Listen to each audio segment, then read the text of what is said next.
주님께서 여러분과 함께 마테오가 전한 거룩한 복음입니다.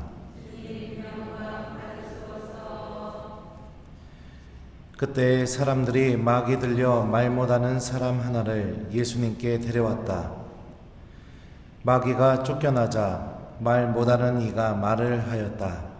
그러자 군중은 놀라워하며 이런 일은 이스라엘에서 한 번도 본 적이 없다 하고 말하였다. 그러나 바리사이들은 저 사람은 마귀 우두머리의 힘을 빌려 마귀들을 쫓아낸다 하였다. 예수님께서는 모든 고을과 마을을 두루 다니시며 회당에서 가르치시고 하늘나라의 복음을 선포하시며 병자와 허약한 이들을 모두 고쳐주셨다. 그분은 군중을 보시고 가엾은 마음이 드셨다. 그들이 목자 없는 양들처럼 시달리며 기가 꺾여 있었기 때문이다. 그래서 제자들에게 말씀하셨다. 수확할 것은 많은데 일꾼은 적다. 그러니 수확할 밭의 주인님께 일꾼들을 보내주십사고 청하여라. 주님의 말씀입니다.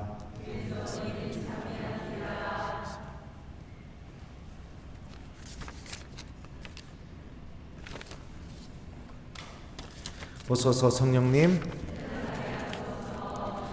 그러나 바리사이들은 저 사람은 마귀 우두머리의 힘을 빌려 마귀들을 쫓아낸다 하였다. 안녕하세요. 마테오복음 여러분들 읽어보신 분들은 잘 아시겠지만 마테오복음의 예수님은 임마누엘 예수님, 곧 우리와 함께 계시는 하느님의 모습이 어떤 모습인가를 잘 보여주고 있는 게 마테오복음이 전하고 있는 예수님의 모습입니다. 그런데 다른 복음서와 유독 차이가 나는 점이 한 점이 있습니다. 그게 무엇이냐? 마테오복음의 예수님께서는 이스라엘 사람들을 우선적으로 구원하시기 위해 오신 구원자처럼 비춰집니다. 예를 들면 마귀 들린 딸을 고쳐달라는 가나안 부인의 그 애절한 요청과 호소에도 예수님께서는 다음과 같이 대답하셨습니다. 나는 오직 이스라엘 집안에 길 잃은 양들에게 파견되었을 뿐이다. 그러면서 그 부인의 청을 거절하는 모습을 보여줍니다. 또 12제자를 파견하시는 장면에서도 예수님께서는 당신 제자들에게 다음과 같이 말씀하십니다. 다른 민족들에게 가는 길로 가지 말고 사마리아인들의 고을에도 들어가지 마라. 이스라엘 집안의 길 잃은 양들에게 가라. 마테오가 전하고 있는 예수님의 모습은 이스라엘 사람들과 다른 민족들을 놓고 봤을 때 유독 이스라엘 사람들을 더 우선적으로 선택하시는 모습, 마치 차별 대우하는 그런 하느님의 모습처럼 보입니다. 하지만 다른 복음서에서는 당신께 다가오는 이들을 결코 외면한 적도 없으시고 또 이스라엘 사람들이건 이방 민족들이건 구분하지 않고 자비를 전하는 자비로운 모습을 보여주고 계시죠. 근데 왜 유독 마테오의 예수님은 이스라엘 사람들, 특히 이스라엘의 길 잃은 양들에 대한 우선권을 갖고 계셨을까? 도대체 이스라엘의 길 잃은 양들이 누구일까?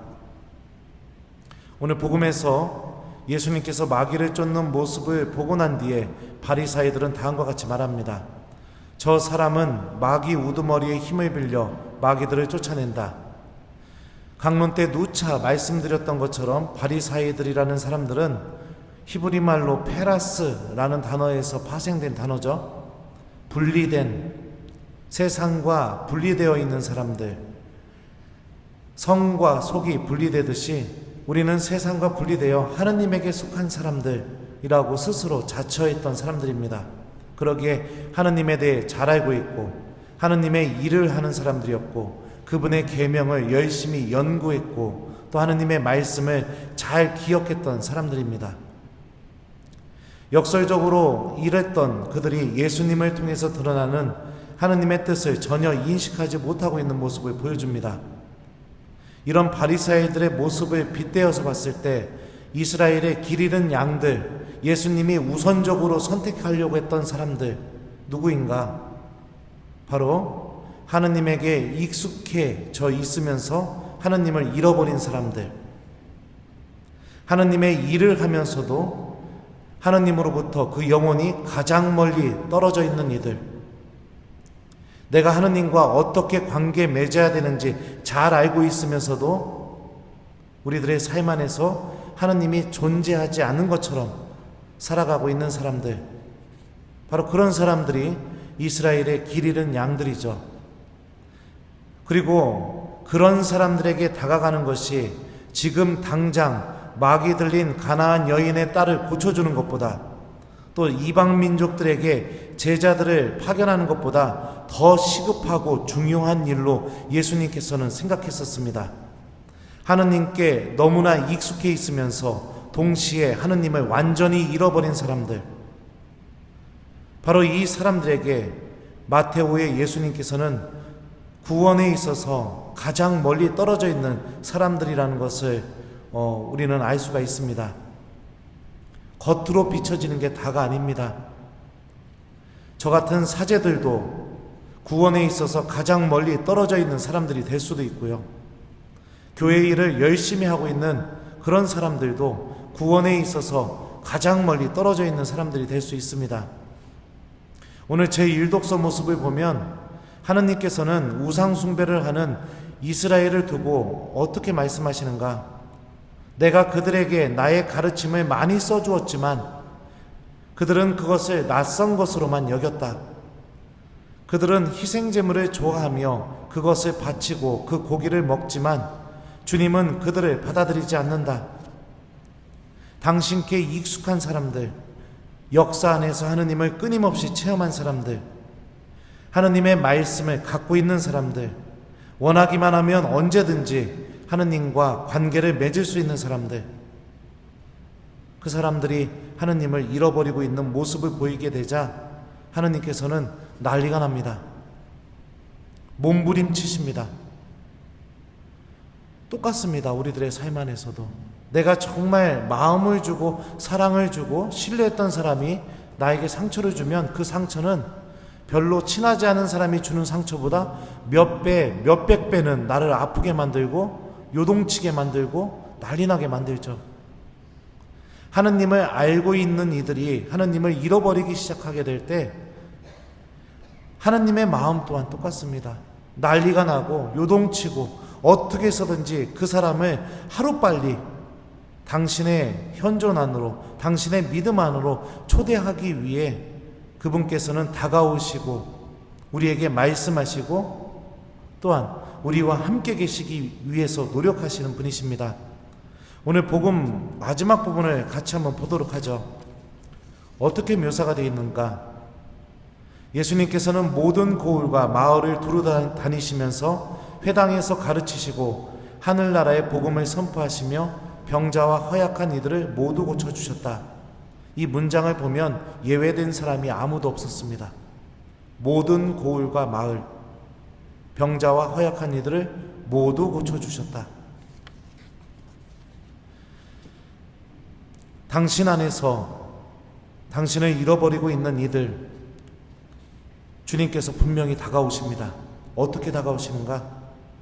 당신 말씀으로, 또 성체의 모습으로 이웃들을 통해서 나를 고쳐주시기 위해서, 하느님의 구원에서 절대로 예외된 사람이 없다라는 사실을 알려주기 위해서 예수님께서는 우리에게 다가오십니다. 그럼에도 불구하고 그런 예수님의 다가옴을 끊어버릴 수 있는 유일한 모습이 있습니다. 그것은 바로 듣지 않는 것, 마음을 열지 않는 것, 관심 갖지 않는 것, 그러면서 살아가는 것. 오늘 일독서가 이야기한 대로 사람이 만들어 놓은 가치와 기준과 물질만을 쫓으면서 살아가는 것, 이게 바로 우상 숭배죠. 그것을 선택하게 될 때 하느님의 이 엄청난 열망이 있다 하더라도 그 열망은 이루어질 수가 없습니다. 기억하십시오. 지금 예수님께는 당신을 알지 못하는 한 사람을 구원하는 것보다 당신을 알고 있는 내가 기도하지 않는 게 더 큰일 날 일입니다. 지금 예수님께서는 당신을 전혀 알지 못하고 있는 이들에게 하느님이 어떤 분이신지 알려주는 것보다 당신을 알고 있는 내가 하느님을 잃어버리고 있고 어둠 속에서 살아가고 있는 게 몸부림칠 정도로 난리 날 일입니다. 지금 예수님께는 당신에 대해서 전혀 알지 못하는 이들에게 하느님의 자비가 얼마나 큰지를 알려주는 것보다 당신을 잘 알고 있고 어떻게 기도해야 되는지, 어떻게 하느님과 관계를 맺어야 되는지 잘 알고 있는 내가 하느님과 아무 상관없이 살아가고 있는 그 삶을 선택하는 게 당신의 온 마음, 내장이 끊어질 정도의 고통을 가지시면서 난리가 날 정도로 우리들을 바라보시면서 다가오시는 분입니다. 여러분들, 그럼에도 불구하고 용기를 잃지 않았으면 좋겠습니다. 그분의 마음은, 오늘 복음은 가엾은 마음이라고 우리에게 알려주고 있습니다. 그분은 군중을 보시고 가엾은 마음이 드셨다. 언제나 당신에게 다가오는 이들에게 자비를 갖고 대해주시고 또 하느님을 잃어버린 이들이 당신께 다가올 때마다 엄청난 은총과 함께 나를 받아주시는 하느님을 예수님께서는 반드시 우리들의 믿음 안에서 보여주실 것입니다. 숙제 주겠습니다. 우리 모두 바리사이들처럼 하느님의 뜻을 완전히 잃어버리고 그러면서 살아가는 신앙인, 오늘 일독서에서 이야기하는 우상에 빠져서 사람들이 만들어 놓은 것, 사람의 손으로 만들어 놓은 좋은 가치, 기준, 물질, 풍요 이런 것만 쫓으면서 하느님을 잃어버리는 신앙인이 아니라 지금 어려운 상황임에도 불구하고 하느님의 가치를 잘 붙들고 살아가는 신앙인이 되도록 노력하는 저녁이 되길 바랍니다. 오늘 저녁 숙제는요, 주무시기 전에 기도하는 저녁이 되시기 바랍니다. 여러분들이 좋아하는 기도 아무거나 한 가지 하셨으면 좋겠습니다. 왜 그러느냐? 오늘 복음 마지막 부분에 이런 표현이 있습니다. 수확할 밭의 주인님께 일꾼들을 보내주십사고 청하여라. 여기서 청하여라, 이 그리스 말로 기도하여라 이 뜻입니다. 지금 당장 바빠 죽겠는데 예수님은 기도합시다 라고 이렇게 말씀하시는 분이시죠. 오늘 하루 마무리 잘 하시면서 하느님께 기도하는 신앙인, 내가 하느님을 잃어버리게 될 때 예수님의 마음이 어떤지를 잘 기도 안에서 체험하고 만나는 신앙인이 되도록 노력했으면 좋겠습니다. 그러나 바리사이들은 저 사람은 마귀 우두머리의 힘을 빌려 마귀들을 쫓아낸다 하였다. 아멘.